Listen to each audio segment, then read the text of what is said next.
کہ کہتے ہیں کہ بعض خاندان والے ایسے ہیں جو کہتے ہیں کہ جی جائیداد میں ہم بیٹی کو حصہ نہیں دیتے ہیں، جب انہیں سمجھایا جائے تو ذاتیات پر اتر آتے ہیں۔ تو بعض رشتہ دار کہتے ہیں بھئی چھوڑو ان کو، بس یہ تو بیٹیاں لینے دینے کے اوپر لگے رہتے ہیں، باقی کسی چیز پہ توجہ نہیں کرتے ہیں۔ تو اب ایسے لوگوں سے رابطہ رکھا جائے یا نہ رکھا جائے؟ دیکھیں، پہلی بات تو یاد رکھیں کہ بیٹیوں کو وراثت سے محروم کرنا حرام اور گناہ کبیرہ ہے۔ یہ کسی کے والد صاحب کو اجازت نہیں ہے کہ وہ یہ کہیں کہ جی میں حصہ نہیں دیتا ہوں۔ آپ کون ہوتے ہیں حصہ روکنے والے؟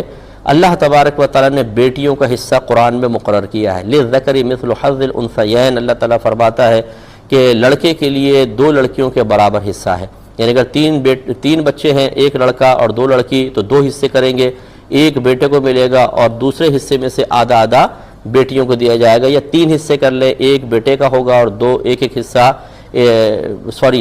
اگر 4 حصے کریں گے، 2 حصے لڑکے کے اور 1 حصہ بیٹی کا، یعنی لڑکیوں کو لڑکے کا نصف ملتا ہے۔ لیکن شریعت نے باقاعدہ مقرر کیا، یہ ذوی الفروض میں سے ہیں بیٹیاں، کہ ان کو تو حصہ دینا ہی ہوگا۔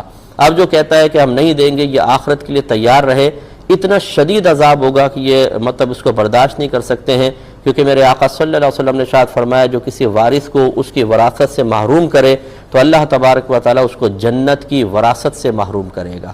ہمارے ہاں بہت ہی غلط تقسیمیں ہیں، جہاں زمینوں کا مسئلہ آ جائے، جہاں پیسہ آ جائے، جہاں پراپرٹی آ جائے، وہاں پہ اولاد بھی اچھی لگنے لگتی ہے۔ وہاں پر یہ کہ بیٹوں کو فوقیت ہوتی ہے، بیٹیوں کو پیچھے کر دیا جاتا ہے۔